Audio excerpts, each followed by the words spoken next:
Form पहल निशा business consultant private limited कार्यालय Surya mall एवं यूनिट इन्वेस्टर सॉल्यूशन सुपेला चौक में बनाकर उनके माध्यम से रकम निवेश कराया जाता था और धोखाधड़ी को अंजाम दिया जाता था। इसमें मुख्य साजिशकर्ता स्नेहांशु नामदेव, उनकी पत्नी सहित 5 आरोपी गिरफ्तार। शेयर मार्केट में निवेश एवं 1 वर्ष में रकम दुगनी करने का लालच देकर मोटी रकम निवेश कराकर धोखाधड़ी किया करते थे।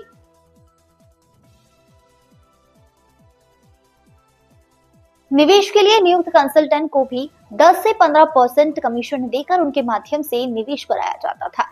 शेयर मार्केट में निवेश न करके आरोपियों द्वारा केवल मनी रोलिंग कर धोखाधड़ी की जाती थी और निवेशकों को विश्वास दिलाने के लिए एनएसई निवेश संबंधित फर्जी दस्तावेज एवं मिरर इमेज कंप्यूटर के माध्यम से तैयार कर ग्राहकों को भेजा जाता था। फर्जी दस्तावेज अब तक लगभग 10 से 12 करोड़ की रकम फर्जीवाड़ा संबंधित साक्ष्य एवं दस्तावेज बरामद किए गए हैं। प्रकरण के मुख्य आरोपी स्नेहांशु नामदेव, उनकी पत्नी डॉली नामदेव, सेजो सेल्स एग्जीक्यूटिव निशा मानिकपुरी, धात्री कोसले एवं शुभम गुप्ता सहित 5 और आरोपियों को गिरफ्तार किया गया है। स्मृति नगर में थाना सुपेला में नंबरी कायम लिया गया है। सूर्या मॉल स्थित अपार्टमेंट में एक निवेश के नाम पर धोखाधड़ी करने वाले जो गिरोह है उसका भंडाफोड़ किया गया है और इसमें 2 कंसल्टेंट कंपनी थे, निशा बिजनेस कंसल्टेंट कंपनी और यूनिक इन्वेस्टमेंट सॉल्यूशन कार्यालय सुपेला के नाम से, और ये लोगों को प्रॉफिट दिलाने का झांसा देते थे, ज़्यादा से ज़्यादा आपको रकम दिलाएंगे करके, और पैसा इन्वेस्टमेंट कराते थे और उनको बराबर शुरू में पैसे भी देते थे।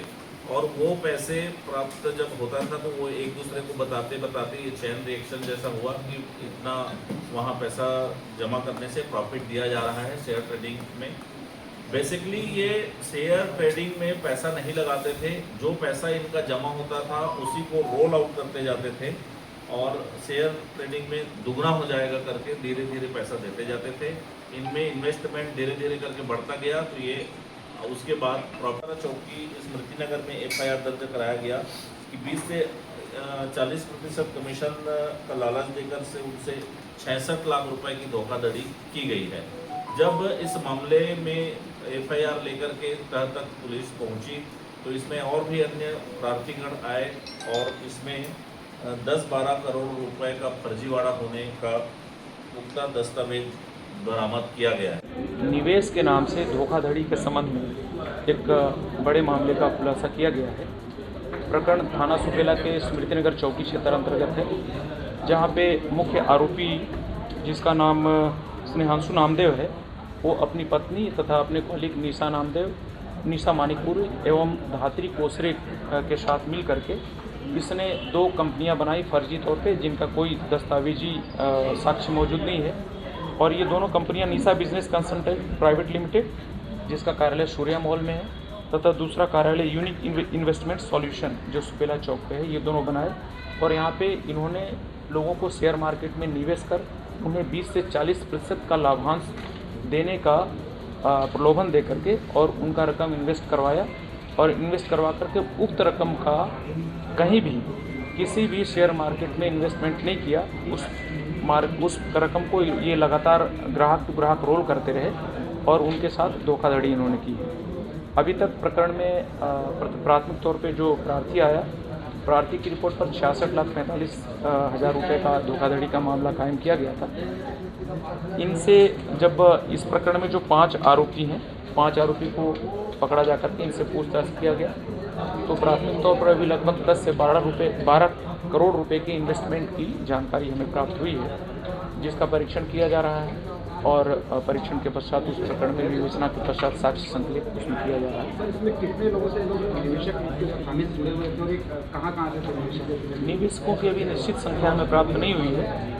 जो मुख्य प्रथम सूचना पत्र जिसने दिया है वो और उसके साथियों को लगभग 40,45,000 रुपये निवेश किए गए थे। इसके अतिरिक्त 15 से 20 के आसपास अभी, या 25 भी हो सकती है संख्या, अभी आवेदन पत्र और प्राप्त हुए हैं जिन्होंने इन दोनों कंपनियों में राशि निवेशित उन्होंने किया। कितने वर्षों से कर रहे हैं? विगत लगभग 1 वर्ष से ये इस प्रकार का काम कर रहा था। जब तक पैसे इसके पास आ रहे थे, देनदारी कम थी, जब तक ये चला। जब देनदारी बढ़ गई और आवक पैसे की कम हो गई, इन्वेस्टमेंट, तो इस मामले की जानकारी जब ग्राहकों को हुई जो इसमें इन्वेस्ट किए थे, वहाँ से सूचना प्राप्त हुई, पुलिस ने त्वरित कार्रवाई। लगभग कितने का मामला होगा सर? प्राथमिक तौर पर भी 10 से 12 करोड़ रुपए के इन्वेस्टमेंट की जानकारी पुलिस को प्राप्त हुई है और विवेचना की जा रही है इसमें।